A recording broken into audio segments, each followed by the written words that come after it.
Okay. All right. Happy Tuesday. Happy Tuesday, and it's a busy one.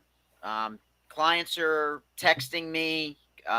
Lots of stuff is going on. And last week, we had 2 carloads of our agents in this brand travel to Worcester, Massachusetts, to the Crush It in Real Estate event, the kickoff event run by our friend Anthony Lamacchia up in Massachusetts.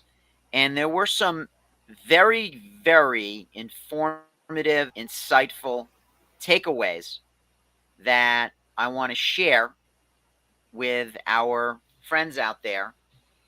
Because one of the things he did was he had an economist, Elliot Eisenberg, the bow tie economist. You can Google him. Lots of charts. Now, ordinarily, remember Ross Perot? I mean, charts are boring. Let me tell you something. Exactly. Yeah. Charts are typically boring. And I'm not going to have any charts today. But these guys made the data incredibly interesting because they got to the point. All those squiggly lines were interpreted for us. Right. And that is what I'm going to share with everybody today, is sort of like our takeaways from the event. And I think we want to get the first one up here. Let's see. I have notes too. So, yeah. So when the market softens or slows down or cools off, whatever you want to describe it as. So when the market declines, slows down, cools off, it does not necessarily mean that values fall. Now, 15 years ago, values fell, right? Right. The circumstances around the values falling were mostly tied into the fact that the market was flooded with distressed property that had to be liquidated quickly. And that just destroyed values.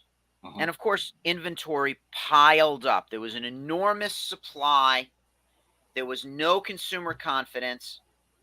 And bookmark this little point.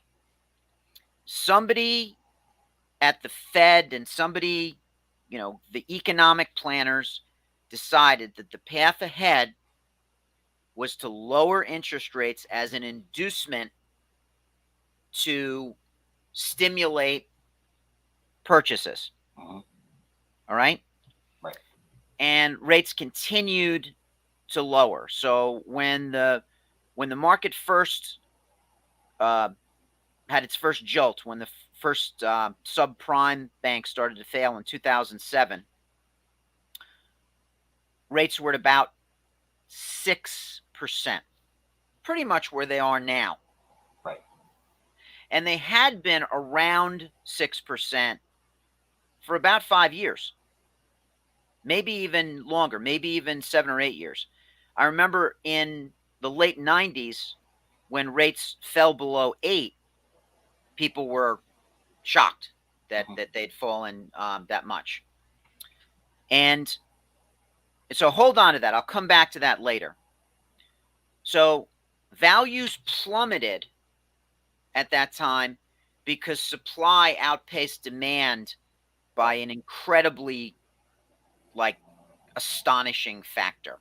When we would run comparables for a property and we'd look at market activity, there would be a long list of active properties and a teeny tiny list of sold and pending. And of course, now it's the opposite. We have a long list of sold properties and a teeny tiny list up top of the active properties. So we have kind of it flipped around. But people are hearing, and the newspapers are saying that we are seeing, this enormous slowdown. And the news, I hate the phrase fake news because it's a very politicized Hmm. thing. Yeah. But we all know an older phrase, which is if it bleeds, it leads, right? Yeah. Yeah. So, so I think the Eagles had a song about that. Something about you know, uh, if it's the more sensational the headline, the more papers they'll sell. Dirty laundry, I think, was the line from Dirty that one. laundry, But yeah. dirty laundry. So the dirty laundry right now that they are sensationalizing is the fact that the market is no longer overheated. Um, so we're no longer driving 100 miles an hour. We've slowed down 50%, down to only 50, which is still a Right. Right. highway sort of a speed. But that does not mean that values have declined. So there are fewer sales, but values have not really suffered locally the way people sometimes interpret a declining market. Hmm. And the reason for that is because the inventory is so cartoonishly low. Right. And in the absence of choices, people are, they have to compete with each other. All right. So even if demand has gone down, that just means instead of 12 offers on a property, you might get two or three. Right. If It I is, if I could just paint another part of this picture, because yeah. I remember when this happened. It was one of the when I first broke out on my own. I went to the Riz Media event and I watched Dr. Doom, if you remember him, who came on as we were heading up. He was the economist at Riz Media, and he said, this is all going to be a mess in a little while because in 5, 6, 7 they were giving money away on the cheap, and anybody with a pulse, and every bartender got a loan, and they started flipping houses and all this kind of stuff. So take it as the supply of buyers were fully stocked and supplied, and Yep. so they were buying everything they possibly could. And when that runs out, there's no one there to buy. So the supply of buyers was plentiful. So everything was just going up. Everything's crazy. I'm going to buy a house. I'm going to flip it next month. I'm going to paint the front door and get to ask $100,000 more. Um, I remember those conversations. It was insane, and that part of the supply was, just the other side of the scale that we're dealing with now. That was created, obviously, also by those banks who got the money and started loaning it up, packaging it out, reloaning it, and it created a mess, a real mess. And so the supply of buyers was there, doing exactly what the supply does and affects the market. And so now we have more strict banking conditions, and we also have a situation where rates have normalized right back to 6%. Everybody not so happy if you didn't grab the 2.5% a couple of months ago or last year, but now we're in a normal mortgage market, and people who don't have to move will not move, because why would you trade up to a 6% mortgage if you've got 2.5? And so that's going to keep inventory low, but that does not mean the danger of, obviously we hope that all these people are going to be able to keep their houses and got those mortgages for good reasons, not because they were, a no income, no verification, just sign here kind of document. Obviously that there was plenty of restrictions put into place so that wouldn't happen to us again. But And the they same remain. thing, yeah, and so they'll stay in their homes, which means inventory will not be there, which means the supply of inventory, that supply, is not there. And so now you have a ton of buyers, not a ton, but a good amount of people chasing very few houses. You And have more buyers than you have supply for them. It is yeah, crazy low. And no matter how few buyers you may think there are, there's still not enough inventory. right. So that brings me to another kind of uh, layer to this sort of discussion, and that is that the foreboding that some people might have from the headlines or whatever about the market crashing and I didn't give you a bullet point about this, but the we're not going to see the free fall that we saw 13 years ago. And the Right. reason is very simple. The underpinnings of the financial institutions that are behind lending money remain quite strong. Mm-hmm. There's only been two real, like, crazy crashes in our lifetimes. And that was late 80s when the savings and loan crisis hit, and the late 2000s when the subprime crisis hit, and of course the domino effect affected Wall Street. And in both instances, it was a byproduct or a consequence of irresponsible lending. A lot of bad paper, billions and billions of dollars of bad paper out there. Like you said, Right. you know, you're a bartender, great. We'll say you're a restaurant manager, state your income. We don't need documentation. Those sorts of loans are unicorns. They really don't exist anymore. Subprime. They Right. tried to come up with this sort of like non-QM term, non-qualified mortgage term, for like a newer breed of subprime. And I got to tell you, I never see it. Yeah. I have never done a transaction with a non-QM loan in the last 5 years at least. I just haven't seen it. Well, I'm sure the rates just aren't there for it. I mean, nobody wants to sign up for that. They'll probably give you the money, but you're going to have to pay whatever 10% or something like that. People are going to be like, oh, "Why would I pay 10%? You know, coming Well, off let's all talk these about low rates." rates. But Let's talk about rates, because the roaring inflation that people are afraid of mm-hmm. has been addressed by the Fed in the form of higher interest rates. So they hike the rates to fight inflation. So here's a stat that we got from all those squiggly lines from the bow-tied economist. And out of the last 13 significant rate hikes, 10 of them ended up being chapter one of a recession. Right. And the three that weren't, there was sort of like one was at the start of the Vietnam War and the ramp up that, and I hate to say this, but it was a stimulus. Another one was, I think, after the dot-com bubble, or preceded the dot-com bubble. So 3 out of the 13 rate hikes did not have a recession. Right.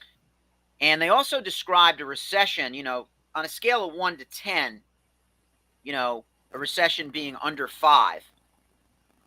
Are we going to be a 2? Are we going to be a 1, a 0? If we go into a recession, the thought is it'll probably be like a 4. Right. Which means it will not be a long or deep or severe recession. It will be an adjustment, reboot kind of a recession. And I think rates had to be raised. I mean, inflation harms everybody. Right.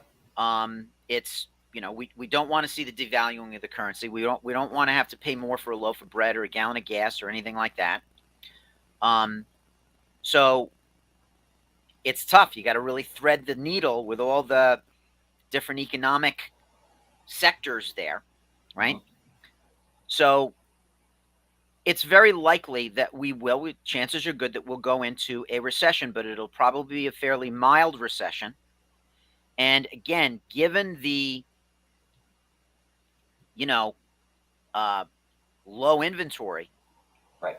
there's probably not going to be that big a domino effect with housing. And Right. I'll give you a good historical example of why inflation probably, or a recession and inflation probably, will not harm housing. If you look at the 1970s, and we're both old enough to remember the 70s, we weren't doing much in the real estate world, mm-hmm. other than making a mess in our bedrooms probably. But I had a refrigerator box as a house out back. Pretty much. But in the 1970s, there was enormous inflation. There were numerous recessions.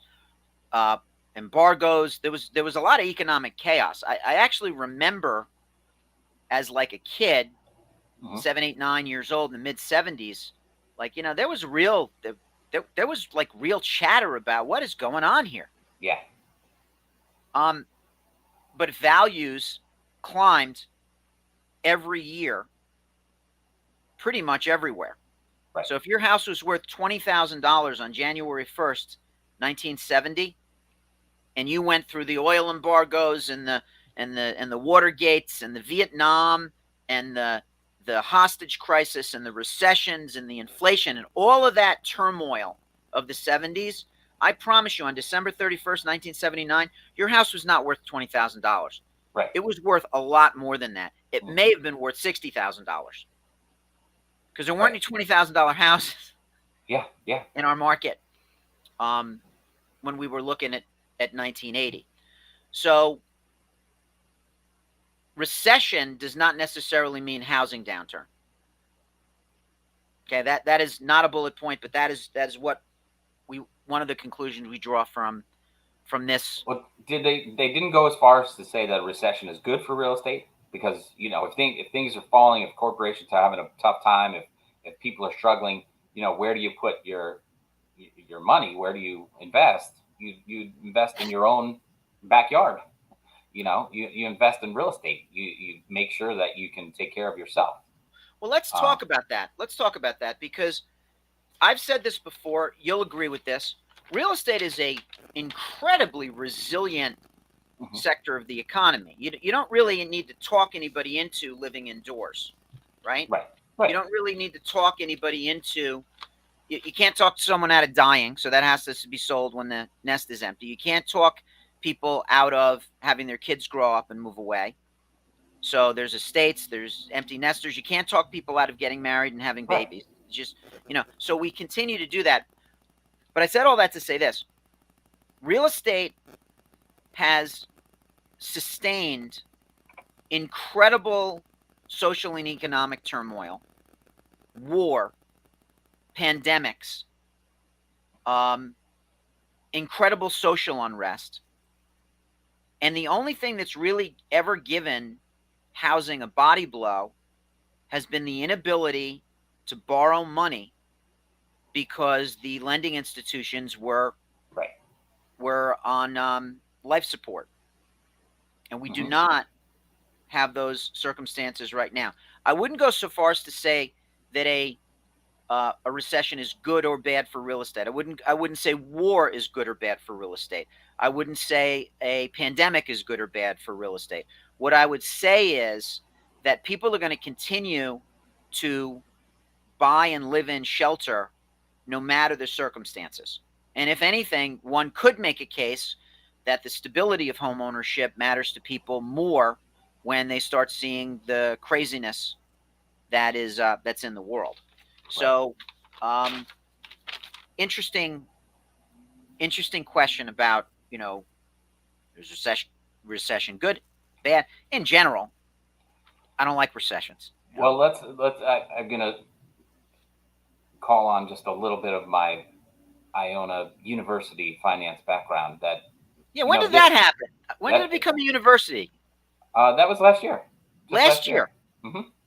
Hmm. Yeah, so I get to say I went to Iona University, Yes, although you do. it was college at the time. Anyway, but I think what people might not realize is that they hear the news that they pumped the economy full of dollars, right, and the value of that dollar is going to go down. Hmm. So they don't pay attention to the fact that if the dollar's worth less, you have to spend more dollars to get what you want. So the houses are going to go up in price, but the dollar's not worth as much. So think about that for a second. That they're paying more for these houses, but the dollar's worth less. And if you Yeah, think about that, when you put that into perspective, then you go, oh well, the prices really haven't changed much because if the yeah. dollar is going down and you're spending $500,000 to get a house, you know, it takes more to make those dollars. Property values have been out of whack in relation to Hmm. wages and cost of living for quite some time. But there's other factors. So here's the next thing. We are in a really, really unique set of economic circumstances. I guess Yeah. that's my third point. We've never seen these circumstances in our lifetime. Right. Okay. Um, we've seen high inventory, lots of distress. Um, we've seen moderate inventory, moderate distress. We've seen, high interest rates, low interest rates. We've seen the market flooded with distressed properties, but we have never seen, and we've also seen interest rates rising and having a domino effect on housing and the economy overall. But what we have never seen is inventory this so crazy low Right. to the point where people who would ordinarily sell, Mm-hmm. they're they're not selling.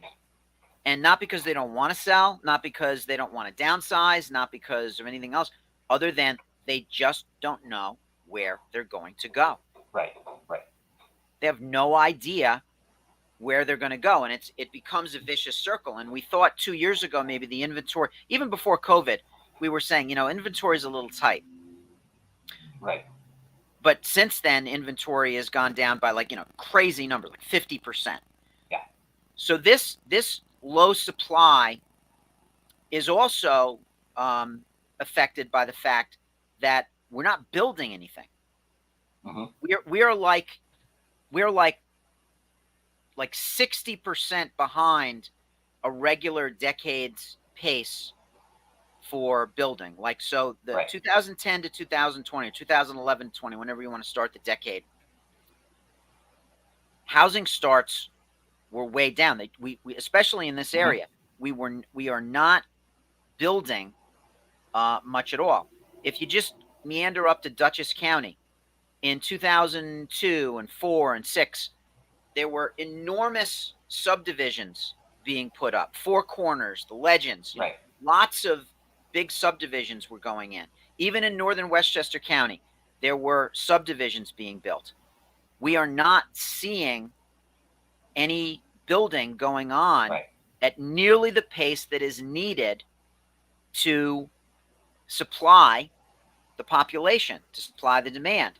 So in addition to the dynamic of, inflation and the value of the dollar and housing and everything like that, housing would be cheaper if there were more of it. Right.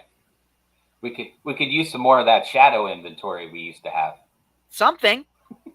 I remember when they came up with that one, they were like, "Oh, but it's starting to heat up, but there's that shadow inventory looming in the background that stuff that wasn't on because it was too low. The market was too low to sell it. That is all but gone now because if there was any, it'd be on the market. But yeah, so It's all flushed out. So let's talk about shadow inventory real quick because that's a really good point.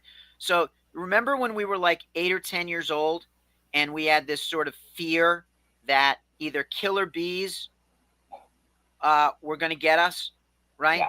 Or stay away from the Bermuda Triangle, or it seems wherever you went, somebody was in grave danger of falling into quicksand.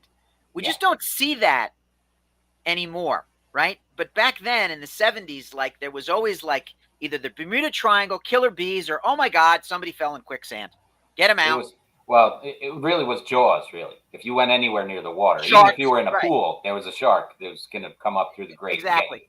And those things, so the shadow inventory is like the Bermuda Triangle to me. It never really, it never panned out. It wasn't there. You can draw a triangle in Bermuda if you want, but there's been no, it's all been kind of debunked. I'm still not going there. That's fine. So let's use killer bees. Can we agree on killer bees, right? Yeah. So yeah, the shadow inventory has not bitten us, right?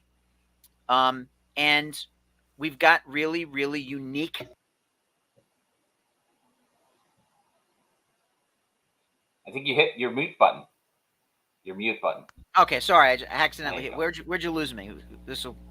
I think you said we have a unique.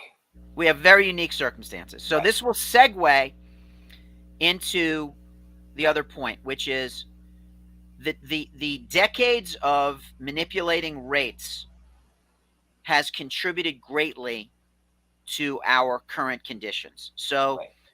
let's go back to right before the Great Recession. Rates were at about 6%. There was a jump in 2007. For about a minute, rates went up to 7% because everybody, there was just what's going on. But then rates slowly went down over time. Like, how low can it go?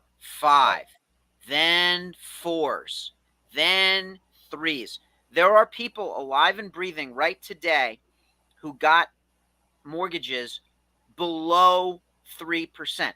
Yeah. I was late to the party. My mortgage is 3.75%. Yeah. My mortgage. So, I mean, wow. So, but the downstream consequence of this is a significant issue. And I'm going to share with you, I'm going to read to you something that somebody wrote, somebody um, that was written in 2012, July of 2012. If there's one thing we can learn from the real estate market of the past 5 years, it's that mortgage rates alone will not cause a recovery. As an aside, they won't cause a crash either, interestingly. When rates went below 5%, 6%, then 5%, now below 4%, the results have remained largely forgettable. But what few consider is the long-term damage that such low rates may cause down the road. Each year that we accumulate another round of 30-year fixed mortgages at ridiculously low rates, we sow the seeds of another bubble in 20 years. One of the calling cards of the crazy spike we saw from 2001 to 5 was low inventory. In lieu of other options, buyers seeking to get their offer accepted bid prices up crazily. So in another generation, we'll have a whole era of homes purchased during the current time period where many owners will be reticent to sell simply because the rates are low, and it will make more economic sense to remain in their homes longer. Fewer homes for sale translates to lower inventory. And guess what? I wrote that July of 2012. Yeah. When Mr. Eisenberg, the bow-tied economist, said that you are pondering a move-up purchase and you're paying 3% interest rates and you're looking at getting a bigger mortgage now because you need a bigger house, guess what? You're going to stay put because you look at the numbers, and going from, let's just say, I don't know, a $400,000 mortgage to a $600,000 mortgage with a bigger house, and I don't know, a 6% interest rate instead of 3, that'll make a lot of people decide, you know what, we're going to stay put. Maybe we'll get an equity line and build an addition. Right. Bunk beds. All right. Whatever we need to do. But we're not going to double our payment or whatever the effect would be. So, Right. and then there are empty nesters who would probably sell, but guess what? They'll mow the lawn another year and they'll heat a bigger house for another year simply because they got a plum rate, and why bother? Now for them, if you're downsizing, it makes more sense to sell economically because your loan would be much smaller even if your rate is higher. Always look at the payment, right? But at some point something had to give. So the manipulation of rates down into the 2s and 3s is part of what got us here, which is there's low inventory. It is really tough to be a buyer's agent. Listing agents aren't nearly as genius as they think they are. It's just a very high tide for sellers still. Right. So we'll go back to our first point. Just because there are fewer sales doesn't mean values have gone down. It just means there's less inventory and more people are staying put. But the housing market, especially for sellers, is still strong, and for buyers, it is still an uphill battle to get your offer accepted. So, I very seldom get to brag that I was a fortune teller Hmm. um, on my blog, low those many years ago, but that was an opportunity to do just that. So the the powers that be lowering interest rates year after year for decades, which is what they did, going back to the late 90s, have contributed to where we are now. Okay? So the last point, exactly, earlier manipulations have absolutely, you reap what you sow. So I think the last point is about news. And that is, we're seeing a lot of, if it bleeds, it leads, dirty laundry, a lot of news where the data is being overgeneralized to make people think that the sky's falling when in fact it is not falling. Sales down 30% sounds horrible. Hmm. Um, except it's not. Inventory's down 50%, and sales down in volume does not mean values have gone down because of the dynamics of Right. supply and demand. So when we read the news and look at the headlines, the devil is always going to be in the details. And if you are a seller in New Rochelle, Stamford, Connecticut, uh, New City, New York, Mayapack, New York, wherever, okay, Right. and you read a national news story about how rough it is, and the story is sourced in Glendale, Arizona, or uh, Des Moines, Iowa, that's really completely, Vegas used to be a big barometer. yeah. I remember reading so many stories about Vegas. I was like, why do I care about the real estate market in Vegas? But Vegas was booming. Vegas, Vegas. I was like, why do they keep quoting Vegas? Vegas, Florida, and the Sun Belt in general Yeah, was a very boom bust. And you yeah, did not see that magnitude of boom bust in markets like Philadelphia hmm, or the Northeast or Minneapolis, St. Paul. You really didn't see it. So, and yeah, you would see, like, for example, somebody who bought a house in Vegas for $500,000 and now it's only worth $350,000, and they would do, if you recall that, a strategic default. yeah, And everybody was up in arms about all these strategic defaults and everything like that. We really don't have that, and the national numbers really do not speak to what is going on in our backyard in the suburbs north of New York City. hmm, And what's going on right here still is that it is still what I described. It is still a strong market for sellers, and it is still a difficult market. It's difficult and a competitive market for buyers. And if you are a buyer and you think that you can lowball because there was a sad story out of Sacramento, I got news for you. You're going to have a bad day, right, right? You're going to have a bad day. With all real estate, it is always local. It is always local.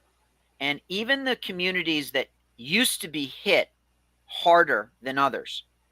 And I remember there was a news story about how Mount Vernon was just scorched by the housing downfall.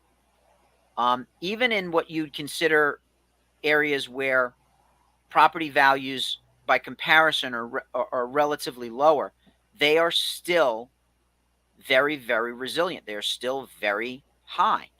right, And that's just the local conditions. So, again, I would always advise people about trying to time the bottom, whatever that is. yeah, I would always advise, the same thing goes for interest rates, by the way. I would always advise people to just move, watch the payment, move because it is what supports your quality of life. All right, that is why you move. It's an investment. It behaves like an investment, but it is not primarily an investment. It is primarily shelter. Okay, leave the real estate investors to figure all that other stuff out. But most of our target audience here are people who are owner occupants. They own their home, Mhm. and they're not big developers or anything like that. So we are in interesting times. Now, I never like to live in interesting times, but here we are. We are in interesting times, and everyone that I speak to, and I know a lot of big heavy hitters in our market, everyone's sales are down, and it's Right, not because they got dumber. It's not because there's less consumer confidence. It's not because we're in any um, downfall or crash. It is simply because there's less to buy. right. You I could would probably say say the same thing for the cars. I don't yeah. know, other things. Go on. I don't know about cars. I'll call my friends today and find out about that. But the consumer confidence is in their own homes right now. They're happy and confident. They don't have to sell, and so that means they'd rather stay where they are than risk going somewhere bigger or smaller or whatever it is, because they're confident in where they're living. So the real estate confidence, I'd say, is strong, because they're saying, I don't, no matter what you have, because people are still out there making offers.